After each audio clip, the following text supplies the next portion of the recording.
Waalaikumsalam. Ini joki skripsi ini maksudnya gimana? Kalau pokoknya begini. Kalau melakukan sesuatu yang dilarang di dalam kampusnya atau universitasnya, sesuatu yang tidak boleh, ya jelas haram hukumnya. Waalaikumsalam. Kalau orang sholat di depan Ka'bah, kalau dia bukan orang Mekah, sunnah memandang Ka'bah. Kalau misalkan dia orang Mekah ya, orang mukimin di Mekah, maka tetap memandang ke tempat sujud seperti biasanya. Boleh-boleh saja sebetulnya di hari biasa. Karena ada kepercayaan kalau di hari biasa nanti mayat-mayat keluar semua. Enggak sih, itu kan mitos saja. Boleh-boleh aja. Kalau orang tua tidak mampu dalam arti miskin, walaupun mampu bekerja ya, kita wajib, kalau kita mampu, wajib kita untuk nafkahi. Tapi kalau orang tua mampu, dari segi finansialnya mampu, segala mampu, ya kita kasih hadiah, enggak apa-apa, pahala besar. Waalaikumsalam. Kalau menghalangi tempat sujud, menghalangi tempat wudhu, menghalangi tempat wudhunya, maka tidak sah wudhunya. Harus dihilangkan dulu, kemudian baru dia wudhu kembali. Berbohong karena takut vaksin. Kok iso? Adil di sini itu dalam masalah finansial, nafkah. Kemudian dalam masalah yang sifatnya duniawi sih. Tapi kalau dikatakan adil dalam masalah hati, ini yang repot. Kenapa? Ya karena manusia itu tidak bisa menentukan hati dan memetak-metakkannya kan. Waduh. Ke Malang aja, Beb. Ke Malang. Kalau ke Malang insya Allah hilang sumpek. Insya Allah. Jangan sumpek-sumpek dong. Move on. Ya kita berusaha mencari tahu, mencari informasi dia ada di mana. Kalau memang tetap tidak bisa ketemu juga dan sudah jatuh tempo, kita bisa simpan itu uang. Atau kita bisa sodakohkan. Tapi kalau orang yang datang kita ganti. Haram hukumnya meminjam dengan ada keuntungan. Ya, kullu qardin jarra alaina fan fa riba. Sudah ada keuntungan di situ. Hukumnya haram pada siapa saja. Hukumnya adalah haram, ada bunganya. Kita nazar dulu dengan lisan kita mengucapkan nazar untuk iktikaf di masjid. Setelah kita berada di masjid tersebut, maka kita niat dalam hati untuk iktikaf yang kita nazarkan tadi. Itu intinya. Kalau orang itu dalam keadaan koma atau tidak sadar, maka dia tidak wajib untuk sholat. Dan ketika dia kayak kasus ini, maka dia tidak wajib untuk sholat zuhurnya. Masya Allah, barakah, insya Allah. Baca sholawat, sering baca sholawat, dengarkan sholawatan, ngaji, taklim, perdengarkan itu manfaat itu.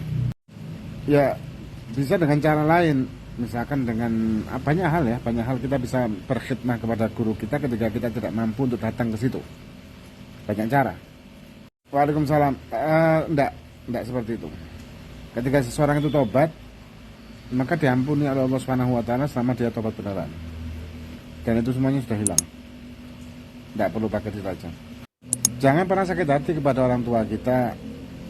Tapi ketika kita merasa sakit hati kepada orang tua kita, maka kita harus berusaha meredam sakit hati kita tersebut dengan membayangkan bagaimana perjuangan beliau ketika kita masih kecil. Sangat disayangkan karena akan memutuskan dan mengecewakan Siti Fatimatul Zahra dan memutuskan nasabnya. Intinya bukan karena kasta di sini ya, tapi karena masalah nasab, menjaga nasab, kemurnian nasab itu aja. Wudhu ketika mandi wajib itu adalah sunnah. Jadi ketika seorang mandi wajib tanpa wudhu pun sah, mandi wajibnya sah tanpa wudhu ya, boleh-boleh aja. Tapi itu hukumnya adalah sunnah. Orang yang kafir melakukan kebaikan sebetulnya akan manfaatnya hanya di dunia saja. Tapi di akhirat dia tidak akan mendapatkan manfaat apapun karena amalannya tertolak kan. Seperti kayak orang kafir terus sodako seperti itu. Tidak boleh kita menjual barang yang merupakan ritual agama lain atau membuatnya ya. Itu tidak boleh. Kita menghormati agama lain, menghormati simbol agama lain kita hormatin. Tapi kita tidak boleh ikut campur dalam urusan agama. Lakum dinukum wali. Kalau ijazahnya itu ijazah umum boleh-boleh saja. Tapi kalau bukan ijazah umum, ijazah khusus mending langsung ke yang bersangkutan, ke ulama atau habib atau kiai yang bersangkutan. Boleh kita ngasih tahu orang tua ketika ada orang tua yang melakukan kesalahan, tapi dengan cara yang adab dan sopan, karena kita sebagai anak, bukan dengan cara yang arogan mungkin atau dengan cara yang tegas, bukan, tapi dengan cara lemah lembut, dengan akhlak dan adab. Kalau di etalase sudah tempatnya di atas tidak masalah, tapi kalau di lantai ini tidak boleh. Tapi kalau di etalase boleh ditumpuk, asal penumpukannya itu ada aturan sendiri, pokoknya Quran harus paling atas, tidak boleh di bawah. Kalau ada orang tua, ayah atau ibu meninggal dan hanya punya satu anak, tidak punya saudara-saudara yang lain, maka seluruh warisannya masuk ke situ nantinya. Masuk ke si anak ini kalau tidak punya apa-apa ya, nggak punya saudara-saudara yang lain. Saudara. Waalaikumsalam. Suruh tobat dulu. Setelah tobat baru dia menjadi wali nikah.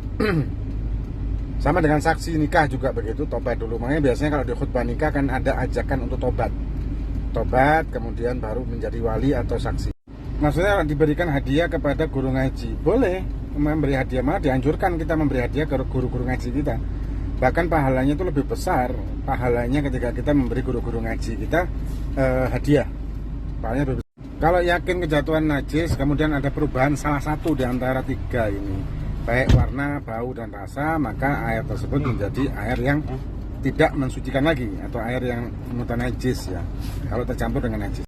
Waalaikumsalam. Kalau ayam sudah disembelih ternyata belum mati, terus disembelih lagi, itu sudah tidak bisa sudah. Kalau disembelihnya itu satu kali belum mati, kemudian dia dijadikan lagi, itu bisa jadi bangkai nanti kalau matinya.